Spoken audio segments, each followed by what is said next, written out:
The ReDO project. ReDO stands for Repurposing Drugs in Oncology.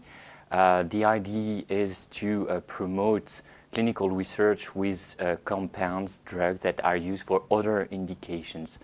Because there are a lot of data on some of those drugs, but the data are scattered.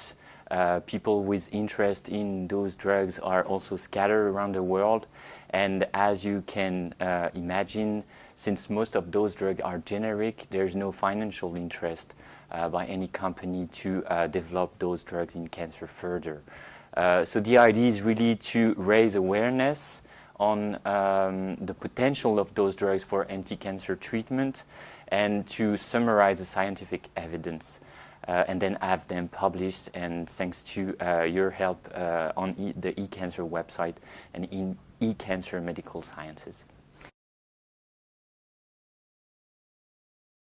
So yeah, we're going to publish a series of papers of those drugs. So we made a selection. It was quite hard to make a selection because like 6 months ago we had a list of 62 drugs that could be of potential interest. All those 62 drugs had some human data showing some efficacy, potential efficacy for cancer. So we had to make a selection. And so we'll start with a series of 5 drugs. All of them are generic drugs like mebendazole, which is used to treat worm infections. Like cimetidine, which was used in the past but is still used to treat gastric ulcer, and also like nitroglycerin, which is a patch that you use to treat angina pectoris, for instance. The criteria, as I said, it's extremely important for us to have human data. So for the drugs I've just mentioned, it depends, but we have some clinical trials data in cancer for some of them that they have shown some efficacy. And we try to understand why it has not been taken by the cancer community. And so there are some very small clinical trials trying to replicate the results of the previous clinical trials.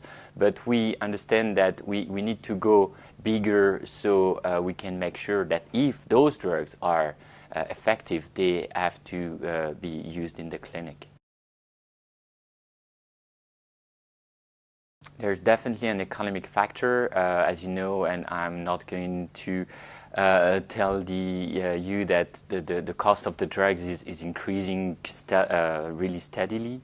And so there's definitely an advantage for drug repurposing because you save time because you know your drug is safe, for instance.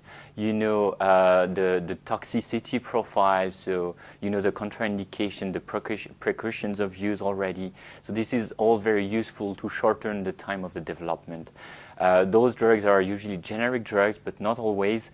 But then, of course, they are low cost, and for the middle and low income country, that could be extremely useful. But also for the richer countries. They're actually resistant might be a big word because they're less not really doing it, but they're not refractory to it, but they're not really helping. Like when you ask for some financial support for the trial, they're not going to give it because they have, of course, no financial interest. Usually those drugs are off patent, so there won't be any return on investment possible. There are some possibilities sometimes if you have a patent. It's called method of use or use patent, where you say, okay, my patent is about the use of that drug in cancer, and sometime then it will be granted the patent, and some companies can then try to develop it further. But this is really the exception. Most of the time there's no patent, it's impossible, so then the company are not going to support any research with the compounds. Metronomic therapy is the idea that you give a frequent dose of the treatment daily, and this is opposed to like the usual way to administer anti-cancer drugs, especially chemotherapy, where you give maximum tolerated dose every like 3 weeks. But then here, like the metronomic term was coined first for chemotherapy, where you give lower dose every day for a longer period of time.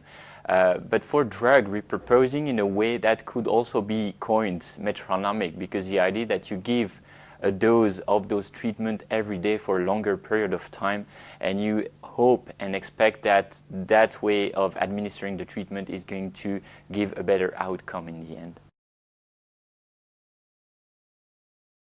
The ReDO project is going to be officially launched on the 10th of July because the papers will be published that day.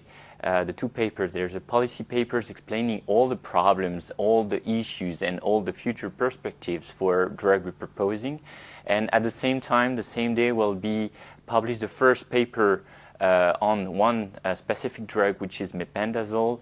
And we at the same time will, both organizations, the Anticancer Fund and Global Cures, which is also a non-profit organization from the US, we will do press releases in our respective countries just to raise awareness on that issue, and hope that we will reach clinicians, the public, and possibly other stakeholders to show that there is a huge interest in trying to repurpose those drugs for cancer.